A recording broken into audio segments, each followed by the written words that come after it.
Today was as good of a time as any to discuss how to use the twin spool ribbons that you can buy on my shop.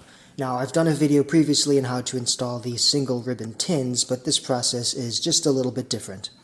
Now, the example that I'm choosing to work with today is the same example that I used last time. This is the Royal Model P. Particularly this one is made in about 1930, and it's an excellent example of how most mid-sized portable typewriters take a ribbon. Now, most of the typewriter inked ribbons that you will buy online will come either in a bag or in a box, and they will be on two general plastic ribbon spools just like this. This is a nylon ribbon. It is a half-inch standard, red over black, and this is what we'll be installing today.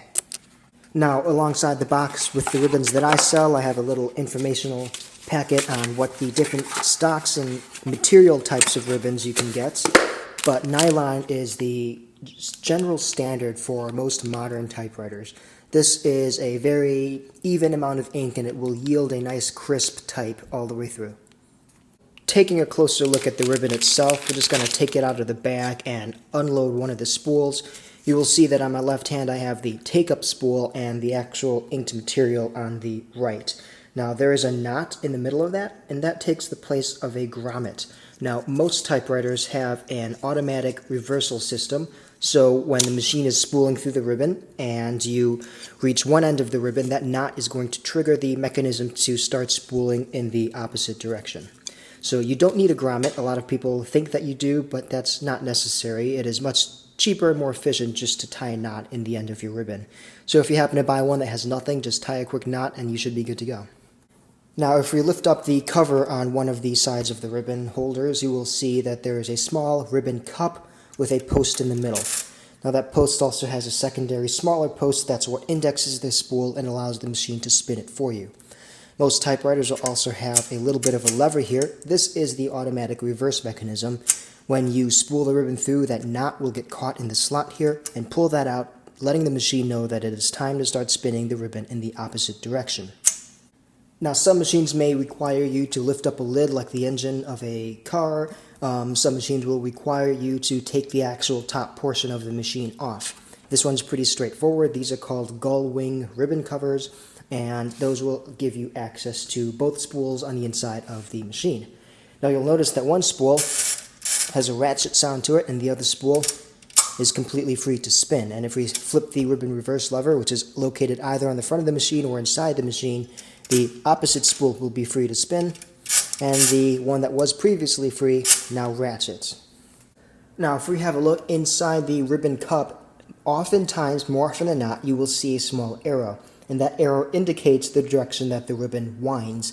In this case, on the left side of the machine, the ribbon winds on counterclockwise. And you can see that by spinning this, it ratchets, and you cannot spin it the opposite direction.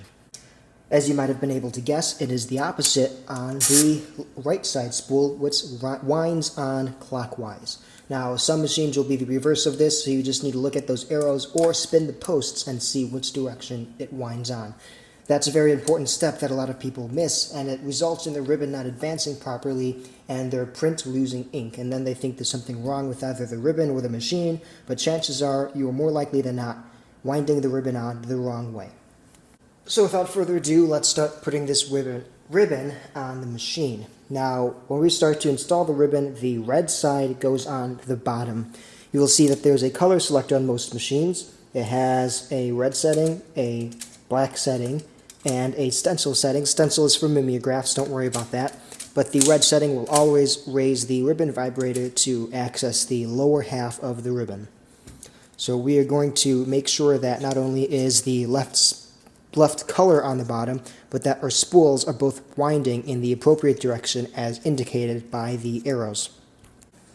Now, coming around on one side of the machine, we're just going to simply drop that spool in and bring this ribbon through the slit in the side of the ribbon cup. We're going to repeat that on the right side of the machine and then tuck the ribbon inside of this automatic reverse slot.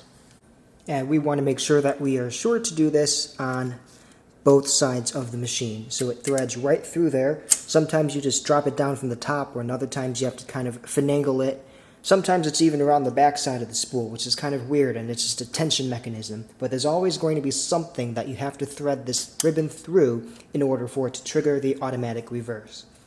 Now we come around to the tricky part. We are going to need to thread the ribbon into the ribbon tines on the ribbon vibrator. And to do that, we're going to set our machine to the red setting and jam 2 central keys up into the machine, and that will permanently lift the vibrator for us so that we can then get close and thread that in.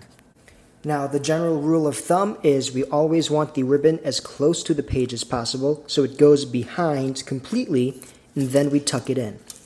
And that is the easiest way to get these in the machine. We always go behind and then tuck in. And then we just take up the slack, push those keys back down, and you have installed a ribbon. Sometimes you get a little bit of ink on the fingers, but that's to be expected. Now that the ribbon is installed, it is time to verify that everything is working as it should.